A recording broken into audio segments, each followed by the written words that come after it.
नमस्कार दोस्तों, मैं गौरव कुमार आज आपके सामने फिर उपस्थित हूँ पॉलिटी का अपना अगला लेक्चर लेकर। और लास्ट टाइम हमने बात की थी चार्टर अधिनियम 1833 की और लॉर्ड डलहौजी की राज्य हड़प नीति के बारे में हमने काफ़ी डिस्कशन किया था। तो उसी क्रम को आगे बढ़ाते हुए मैं आगे चलूँगा।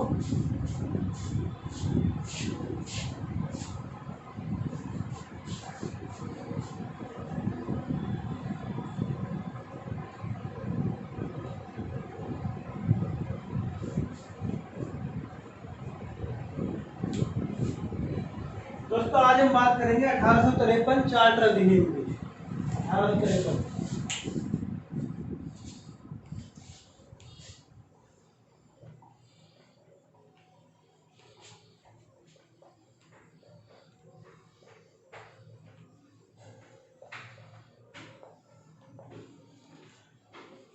दोस्तों हर 20 साल पर चार्टर अधिनियम आते रहे और 1813 में आया, 1833 में आया, 1853 में आया। ये 20-20 साल में कंपनी की पॉलिसी का मॉडिफिकेशन करते थे। कंपनी की पॉलिसी में कुछ ना कुछ खामियां, नीतियां में कुछ ना कुछ विरोध होता रहता था। उन विरोधों को दूर करने के लिए चार्टर अधिनियम आते थे। चार्टर अधिनियम पास करते थे ब्रिटिश संसद, ब्रिटिश के सम्राट के द्वारा ये अप्रूव्ड होते थे और इन्हीं को लगाया जाता था। कंपनी ब्रिटिश गवर्नमेंट का ही एक मोहरा थी और कंपनी को ये नियम मानने पड़ते थे। कुछ ना कुछ बदलाव होते रहते थे। कभी कंपनी को व्यापारिक अधिकार दे दिए जाते थे, कभी कंपनी को जो प्रशासनिक अधिकार दे दिए जाते थे, कभी कंपनी को जो है वाणिज्यिक अधिकार दे दिए, कभी कंपनी को जो है रूल की आप रूल करो, आपको किसी से कोई मतलब नहीं। तो इसी क्रम में आज मैं बताता हूँ आपको 1853 चार्टर अधिनियम में क्या क्या नियम लागू हुए। नंबर 1,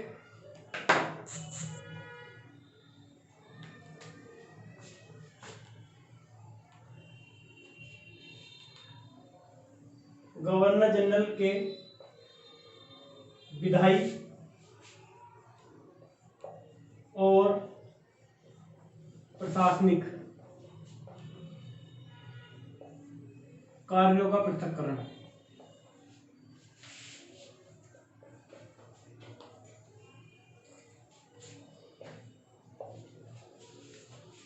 गवर्नर जनरल के विधायी कार्य और प्रशासनिक कार्य इन्हें अलग अलग कर दिया गया। इन्हें अलग अलग करने की क्या जरूरत थी? इन्हें अलग अलग करने की जरूरत ये पड़ी कि विधायी कार्य और प्रशासनिक कार्य आपस में तालमेल नहीं खा रहे थे, दिक्कत हो रही थी। अच्छा, मेरा आपको ये पुराना 1833 चार्टर अधिनियम, 1853 चार्टर अधिनियम पढ़ाने का जो मेन औचित्य और मकसद है वो यही है कि हमें पता चलना चाहिए कि हमारे संविधान की जरूरत क्यों पड़ी, हमारा संविधान आया कहाँ से, संविधान को हमें बनाने की जरूरत क्यों पड़ी। तो देखो आपने यहाँ से वर्ड देखा विधायी, प्रशासनिक।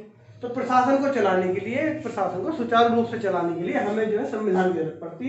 और ये सारी बातें हमें ब्रिटिश गवर्नमेंट के द्वारा, देखिए जब ब्रिटिश ने भारत पर रूल किया था तब उन्होंने ये सारी चीजें बताई थी। बहुत कुछ हमने ब्रिटिश गवर्नमेंट से ही लिया गया है संविधान में। बहुत कुछ जो ब्रिटिशों ने पहले लागू किया था भारत पर गवर्नर जनरल के थ्रू, वायसराय के थ्रू, हमने सभी कुछ वहीं से लिया है। ठीक है।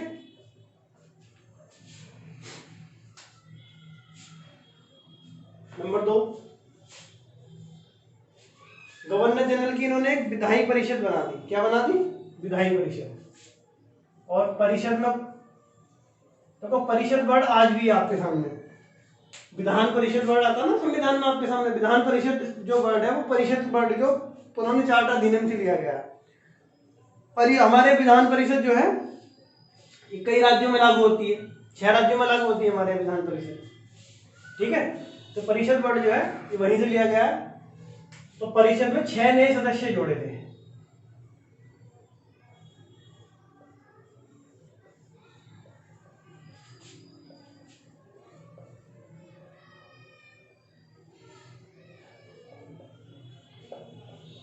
परिषद में 6 नए सदस्य जोड़े थे।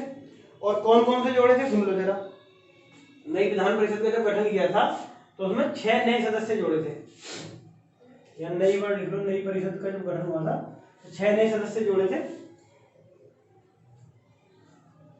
कहां से जोड़े थे? तो बंगाल, मद्रास, आगरा और मुंबई। एक कहां से था? एक बंगाल प्रांत से था, दूसरा बंबई प्रांत से था, तीसरा मद्रास प्रांत से था और चौथा आगरा प्रांत से था। ठीक है, जो 1853 के चार्टर अधिनियम में गवर्नर जनरल की नई परिषद बनी, उसमें 6 सदस्य जोड़े गए थे, एक बंगाल से, एक मुंबई से, एक मद्रास से और आगरा से। ये अलग अलग प्रांत हुआ करते थे। इन तीन के बारे में तो आपको पहले से पता था। चलो, आगरा का जिक्र भी इस बार आया क्योंकि आगरा से इन्होंने सदस्य लिया है। इसमें आगे देखते हैं और क्या किया था। चलो नंबर 3 नोट कर लो। तीसरा कार्य इन्होंने क्या किया था? तीसरा कार्य इन्होंने किया था भारतीय नागरिकों के लिए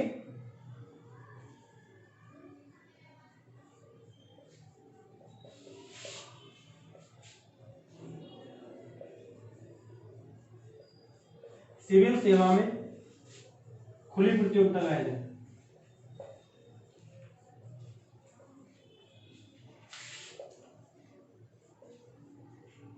भारतीय नागरिकों के लिए सिविल सेवा में खुली प्रतियोगिता का आयोजन।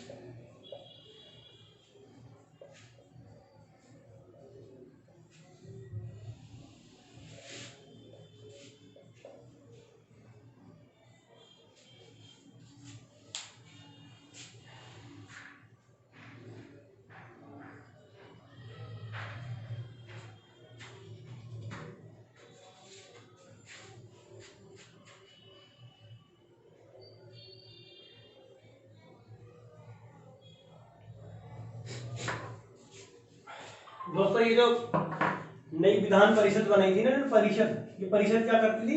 ये परिषद जो है ब्रिटिश संसद की तरह ही कार्य करती थी। कैसा कार्य करती थी? ब्रिटिश संसद की तरह। जैसे वहां ब्रिटिश में संसद रूल पास करती थी और सम्राट का अप्रूवल मिलता था, वैसे यहाँ परिषद रूल बनाती है और इसको गवर्नर जनरल का अप्रूवल मिलता है। गवर्नर जनरल की काउंसिल के लिए, असिस्टेंस के लिए काउंसिल बनेगी थी। गवर्नर जनरल कोई भी रूल अकेला ना बनाए, कोई भी कार्य अकेला ना करे, तो उसे किसी न किसी विशेषज्ञों की या मतलब एक तरह से अनुभवी लोगों की जरूरत थी। तो अनुभवी लोगों के लिए इन्होंने नई परिषद बनाई थी और इस परिषद का कार्य क्या था? ब्रिटिश संसद की जैसे, मतलब रूल बनाना इसका काम था, पास करना ना करना गवर्नर जनरल का काम था। ये सहायक के रूप में कार्य करती थी। ठीक है,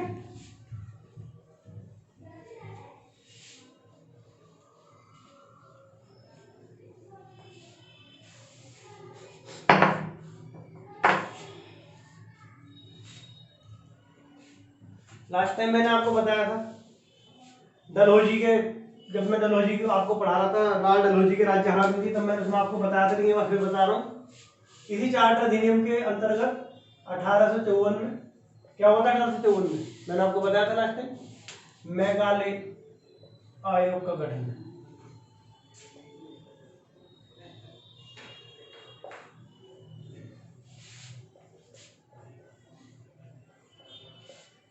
और मैंने आपको बताया मेघालय आयोग ने किस क्षेत्र में काम किया? मेघालय आयोग ने शिक्षा के क्षेत्र में काम किया। किस क्षेत्र में काम किया? शिक्षा के क्षेत्र में।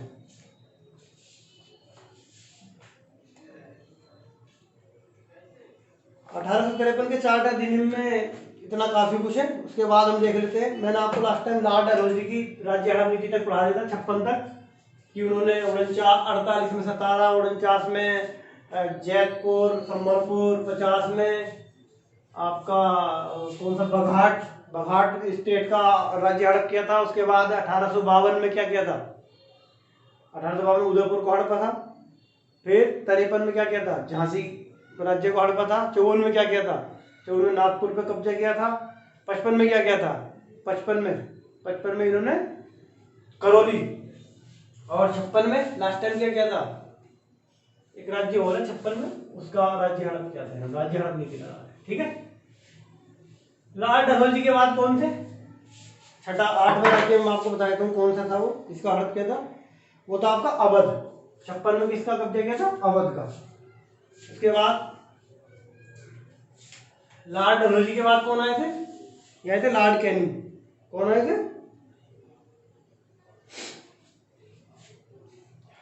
Lord Canning.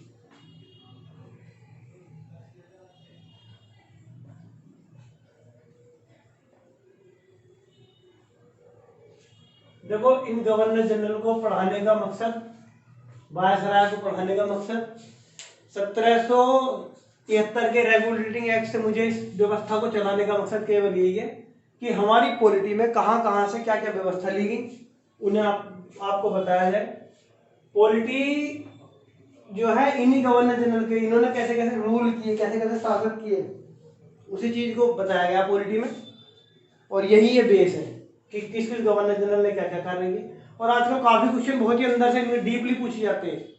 ये जो मैंने आपको अभी बताया था लॉर्ड डलहौजी का 8 राज्यों की हड़प नीति, अभी जस्ट बीईओ के एग्जाम में भी ये क्वेश्चन पूछा गया। तो लॉर्ड कैनिंग का जो कार्यकाल था 1856 से और कब तक लगा था, 1858 तक। कब तक लगा था, 1858 तक। लेकिन 58 तक किसके रूप में लगा था, 1856 से और 1858 तक लगा था इनका गवर्नर जनरल के रूप में। और 58 में क्या आ गया था, 58 में आ गया था ब्रिटिश ताज का शासन। और उसमें क्या हो गया था, गवर्नर जनरल का नाम बदल के क्या कर दिया था, भारत का वायसराय। भारत के गवर्नर जनरल का नाम बदल कर दिया था वायसराय। और 58 के बाद जो इनका पीरियड शुरू होता है वो वायसराय के रूप में शुरू होता है। किसके रूप में शुरू होता है, वायसराय के रूप में। ठीक है।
1856 से 1862, लेकिन इसे दो पार्टों में तोड़ा गया है।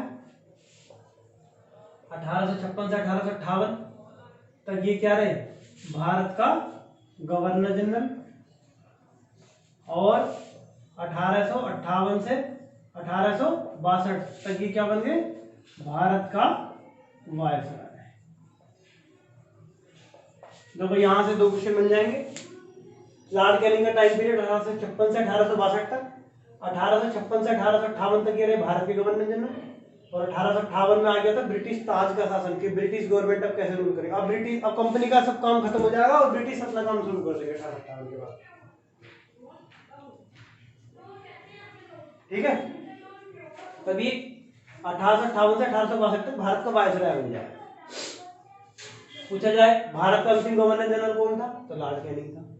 पूछा जाए भारत का प्रथम वायसराय कौन था, तो भी लॉर्ड कैनिंग। ठीक है। यहां से दो क्वेश्चन बन जाएंगे इजली। देखते हैं इन्होंने क्या क्या काम किया। पहला काम क्या था इनके द्वारा, सबसे महत्वपूर्ण पहला काम क्या था इनके द्वारा, तो इनके द्वारा सबसे पहला महत्वपूर्ण काम था विधवा पुनर्विवाह। 1856 में इन्होंने क्या किया था, विधवा पुनर्विवाह।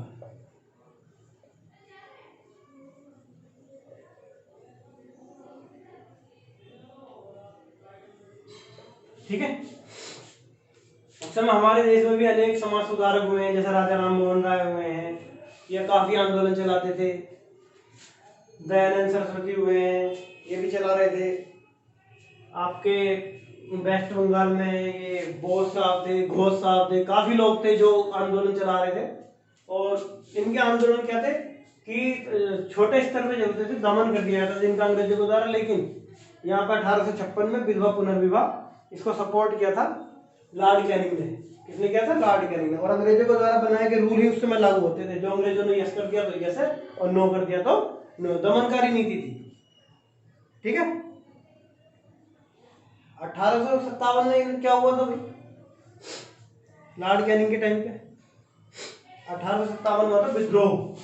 आप लोगों ने काफी सुना होगा, सुना 1857 का विद्रोह। बहुत फेमस विद्रोह है, इससे एक ने क्वेश्चन हर एग्जाम में आता। 1857 में लॉर्ड कैनिंग के समय में ये विद्रोह हुआ था। ठीक है, ये विद्रोह शुरू कहां से हुआ था? तो शुरू हुआ था ये 29 मार्च 1857। कहां से शुरू हुआ था 29 मार्च 1857 को? बैरकपुर छावनी है। कहां पर है ये? बंगाल में। कहाँ है? बंगाल में बैरकपुर छावनी है, वहां से शुरू हुआ था। किसके द्वारा शुरू हुआ था? मंगल पांडे। क्या किया था मंगल पांडे ने? तो ये उस समय पे अंग्रेजी सेना में जो है भारतीय भी लोग भर्ती होते थे, और मंगल पांडे जी ने क्या किया था? मंगल पांडे जी ने जो है जो कारतूस आए थे, सुअर की और गाय की चर्बी से लगे हुए कारतूस आए थे, तो उस चर्बी को मुंह से, मतलब उस जो कारतूस को यूज करने के लिए उसका जो कवर खोलना पड़ता था, मुंह से खोलना, दांतों से काटना पड़ता था, और उस चर्बी लगे कारतूसों को दांतों से काटने से मंगल पांडे जी ने मना कर दिया, और इन्होंने क्या किया? विद्रोह कर दिया। इन्होंने वहां पे अंग्रेज अधिकारी की हत्या कर दी 29 तारीख को। क्या किया था? 29 मार्च 1857 को इन्होंने एक अंग्रेज अधिकारी की हत्या कर दी गोली मार के। और इसके बाद 8 अप्रैल 1857 इन्हें क्या दे दी गई? फांसी दे दी गई। ठीक है, देखो कितने कम समय में 29 मार्च को इन्होंने एक अंग्रेज अधिकारी का मर्डर किया, और 8 अप्रैल यानी कि जस्ट 9-10 दिन बाद ही इन्हें क्या कर दिया? इन्हें फांसी पे चढ़ा दिया गया। ठीक है, जो आग धीरे धीरे भारतीयों के मन में धधक रही थी, वो धीरे धीरे आगे बढ़ गई, और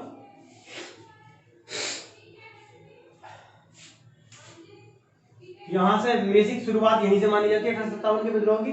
उसके बाद आग धीरे धीरे धीरे धीरे बढ़ती रही, और फिर ये आ गई मेरठ में। कहाँ आ गई? मेरठ। और मेरठ की घटना कब की है? यह 10 मई की। कब की है? 10 मई 1857। और 10 मई 1857 इसका जो मेन इंचार्ज था इस विद्रोह का, जिसे माना जाता है, अंग्रेजों ने अपनी रिपोर्ट में जिसका नाम दिया है वो है धन सिंह गुर्जर। कोतवाल है ये, कोतवाल धन सिंह गुर्जर। ठीक है, इन्हें मेन लीडर माना जाता है इस विद्रोह का, जो मेरठ से शुरू हुआ। 1857 का जो विद्रोह मेरठ से शुरू हुआ। मंगल पांडे का जो विद्रोह था, ये स्टार्टिंग मंगल पांडे से ही मानी जाती है विद्रोह की, लेकिन 29 मार्च को इन्होंने प्रारंभ किया, और बैरकपुर बंगाल से, और 8 अप्रैल को इन्हें फांसी दे दी गई। उसके बाद 10 मई 1857 से मेरठ से इसकी शुरुआत मानी जाती है, कोतवाल धन सिंह गुर्जर के द्वारा। ठीक है, इस विद्रोह को मैं आगे बताऊंगा आपको। अभी इस विद्रोह के बारे में भी काफी महत्वपूर्ण जानकारियां हैं जो एग्जाम के पर्पज से बहुत इंपॉर्टेंट है।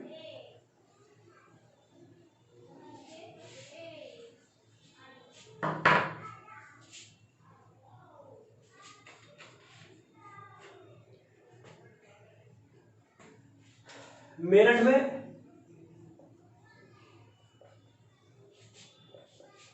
10 मई 1857 को विद्रोह शुरू हुआ कोतवाल धन सिंह के द्वारा। ठीक है, उसके बाद 11 तारीख में ये लोग कहां पहुंच गए? 11 मई को ये सभी लोग इकट्ठे हो गए। जो भीड़ थी, विद्रोह करने वाली जो भीड़ थी, वो कहां चली गई? दिल्ली।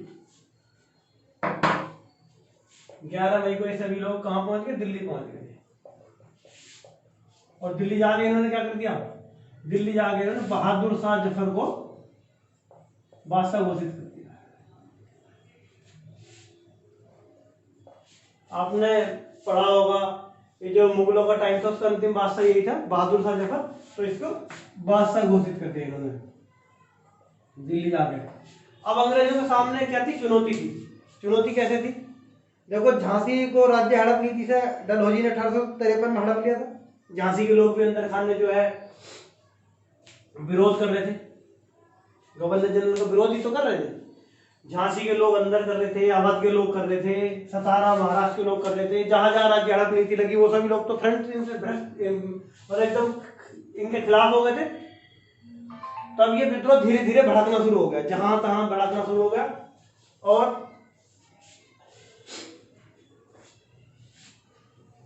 इस विद्रोह का अंग्रेजों के द्वारा दमन करना शुरू कर दिया गया। क्या करना शुरू कर दिया गया? दमन करना शुरू कर दिया गया।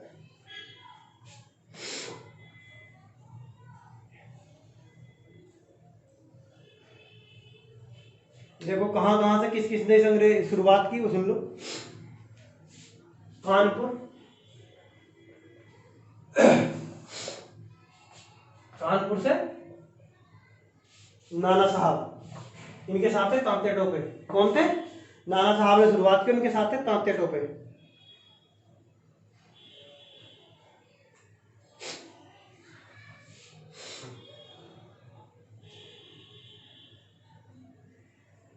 नाना साहब प्लस तांत्या टोपे, ठीक है। और आगे में इसका दमनकारी जो अंग्रेज अधिकारी होता था, दमनकारी, जिसने इस विद्रोह का दमन किया। भाई विद्रोह उठा, विद्रोह ऐसा तो है नहीं कि विद्रोह तो अंग्रेजों का हावी हो गया, तो विद्रोह का दमन भी कोई ना कोई करेगा। तो विद्रोह का दमन करने वाले अंग्रेज अधिकारी का नाम आपको आगे बताऊंगा कि इसने किस किस का, मतलब साथ साथ में शहर का नाम लिखूंगा, कहां से शुरुआत हुई और किसके द्वारा शुरुआत हुई और उसका दमन किसने किया, ठीक है। तो कानपुर के विद्रोह का जो प्रारंभ था वो नाना साहब और तांत्या टोपे ने मिलकर किया था, और इसका विद्रोह का जो दमन किया था वो जनरल हैवलॉक ने किया था। किसने किया था? General Havelock.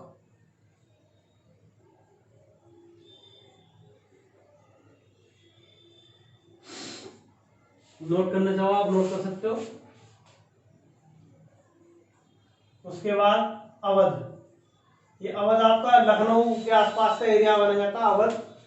यहां से जो विद्रोह की शुरुआत की वो किसने की? बेगम हजरत। किसने शुरुआत की थी? बेगम हजरत महल। किसने की थी? बेगम हजरत महल। और विद्रोह का दमन किसने किया था? जनरल हैवलॉक ने किया था।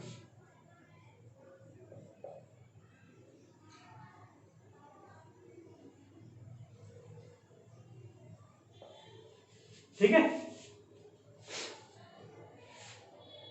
और जनरल हैवलॉक के साथ कौन था? आउट्रम।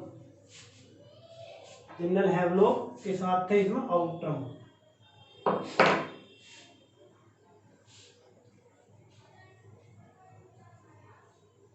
आउट्रम, ठीक है।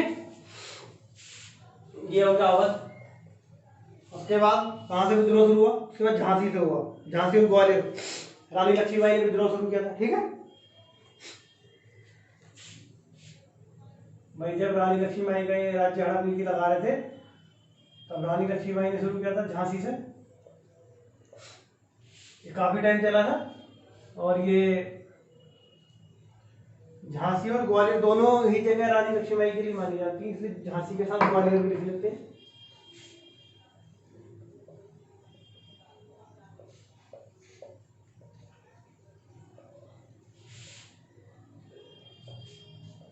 रानी लक्ष्मीबाई। और इस विद्रोह का दमन किसने किया था? इस विद्रोह का दमन किया था जनरल ह्यूरोज ने। किसने किया था? General Hugh Rose.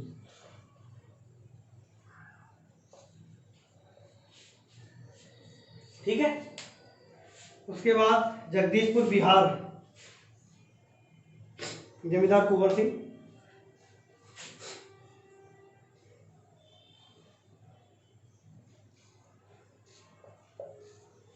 जगदीशपुर बिहार से जो विद्रोह शुरू हुआ था उसको करा था जमींदार कुंवर सिंह ने।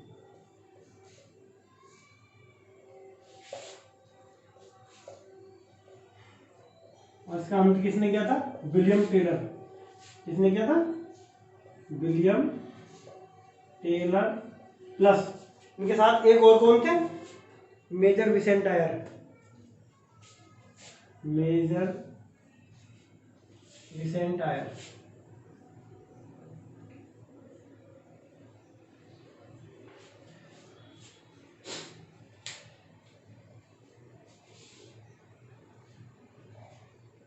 ये 1857 के विद्रोह के महत्वपूर्ण पॉइंट है जो मैंने आपको बताए हैं। 1857 का विद्रोह ये कैनिंग के समय में हुआ था, और मेन मुख्य मुख्य इसके पॉइंट मैंने आपको बता दिए कि कानपुर से जो विद्रोह शुरू हुआ था वो नाना साहब प्लस तांत्या टोपे के साथ शुरू हुआ था, और जनरल हैवलॉक ने इसका दमन किया था। ये कौन है? ये सब दमनकारी है इसके।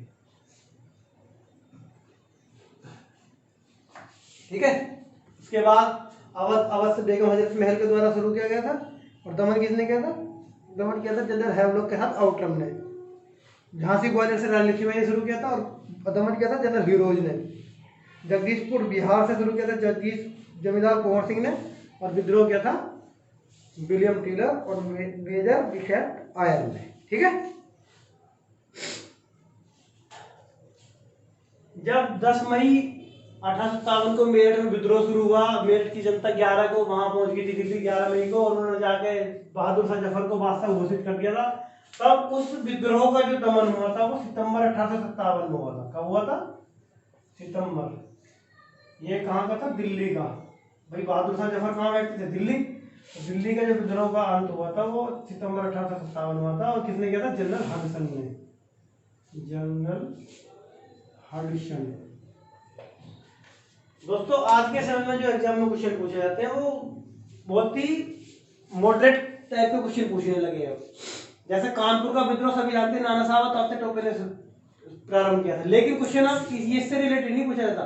पूछा जाता है कानपुर के विद्रोह का दमन किसने किया था? जनरल हैवलॉक ने किया था।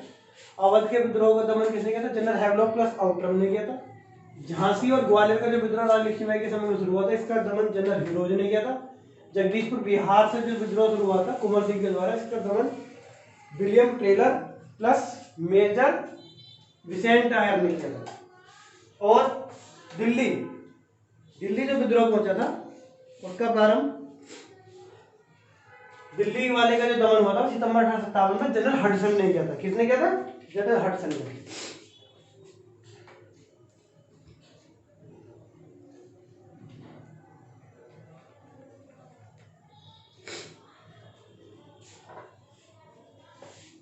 एग्जाम के पर्पज से अपनी तैयारी को आप भी एग्जामिनर की भली भांति सोच को देखते हुए मॉडरेट तैयारी करोगे तो फायदे में रहोगे।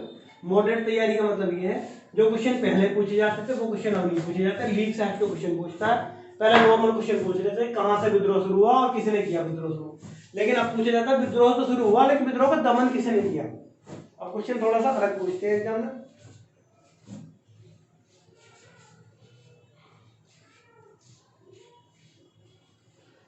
दोस्तों अगली क्लास में मैं पढ़ाऊंगा आपको 1858 का ब्रिटिश ताज का शासन। ये ब्रिटिश क्राउन बोलते हैं इसको। काफी लंबा टॉपिक है ये, काफी कुछ इसमें परिवर्तन हुआ था। भाई जो भारत का गवर्नर जनरल था उसको क्या बना दिया गया था? भारत के गवर्नर जनरल को वायसराय बोल दिया गया था। क्या बोल दिया था? अब वायसराय। और मैंने आपको अभी बताया कि जो पहला वायसराय था वो कौन था? लॉर्ड कैनिंग था। लेकिन दोस्तों काफी लंबा टॉपिक है तो मैं आज अपनी क्लास को यही विराम दूंगा और इस 1858 के ब्रिटिश शासन के टॉपिक को मैं आपको नेक्स्ट क्लास में पढ़ाऊंगा। तो दोस्तों इसी के साथ मेरी आज की क्लास यही समाप्त होती है। धन्यवाद।